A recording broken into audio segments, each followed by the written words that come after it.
ही मदत फक्त ऑगस्ट पर्यंतच्या अतिवृष्टीची त्यांनी जाहीर केलेली आहे आणि ही मदत फक्त 1339 कोटीची आहे। आज 60 लाख हेक्टरचं नुकसान झालेलं असताना ही मदत फक्त 15 लाख हेक्टरच्या जमिनीची मदत आहे।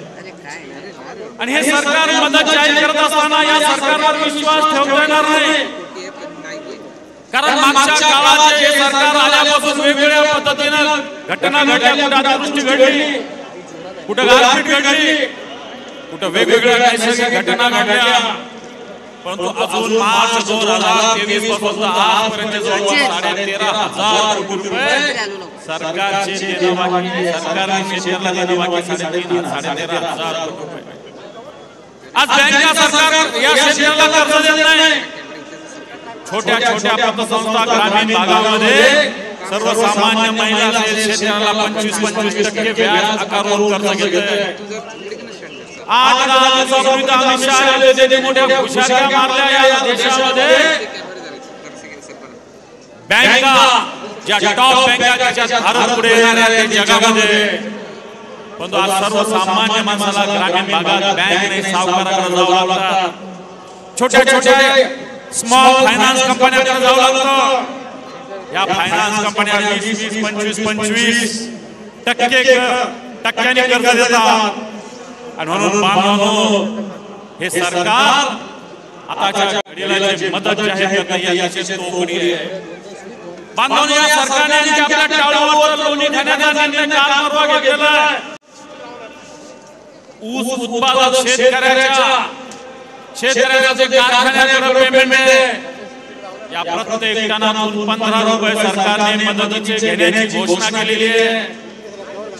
प्रति टन 15 रुपये म्हणजे कर्जमाफी सोडा, आपल्या शेतकऱ्याच्या पैशावर डल्ला मारण्याचं काम हे आताचं सरकार करतंय।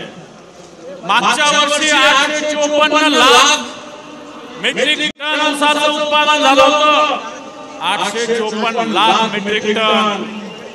या वर्षी सुद्धा 950 लाख मेट्रिक टन ऊसाचं उत्पादन होण्याची शक्यता आहे आणि या प्रत्येक टनामागे 15 रुपये सरकारने काल परवा घोषणा केलेली आहे।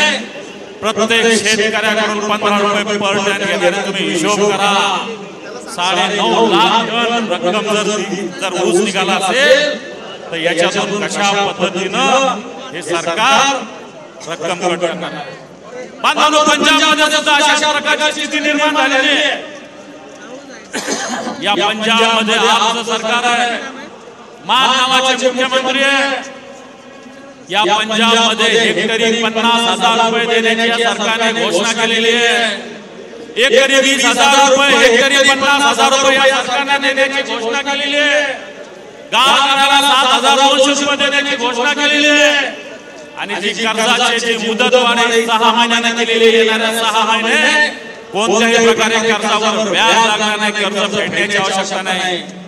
जर पंजाब सारखं राज्य जर हे करू शकतं तर हे महाराष्ट्र एवढं पुढारलेलं राज्य आपण म्हणतो, या राज्यामध्ये पंजाब सारखी मदत देण्याची आताच्या घडीला आवश्यकता आहे। आज या महाराष्ट्रावर 9 लाख कोटीचं कर्ज आहे। 9 लाख कोटीचं कर्ज असताना मागच्या काळामध्ये सातत्यानं शेतकऱ्याची किती रकमेची बाकी मी तुम्हाला सांगितलं, परंतु या महाराष्ट्रामध्ये 400 ज्या कारखान्याकडे आताच्या घडीला ज्या पद्धतीनं थकमी आहे, 46,000 कोटी रुपयाची थकमी आहे। 46,000 कोटीची थकमी सरकारने घेतलेली आहे। सर्वोच्च न्यायालयाच्या आदेशानुसार या थकमीची रक्कम राज्य सरकारला भरावी लागेल। आज हजारो कोटी रुपये सरकार वापरतंय। मागच्या काळामध्ये काही लोकांनी भारतीय जनता पार्टीमध्ये प्रवेश केलेल्या लोकांच्या कारखान्याला सरकारने थकमी दिली एनसीडीसीच्या मार्फत। अतिशय अवघड एनसीडीसीची कर्ज, एनसीडीसीचं कर्ज असं की या कारखान्यांना 1 रुपया जरी थकवला तर महाराष्ट्र सरकार रिझर्व्ह बँकेमध्ये जे खातं आहे या खात्यातून डायरेक्ट या कर्जाची रक्कम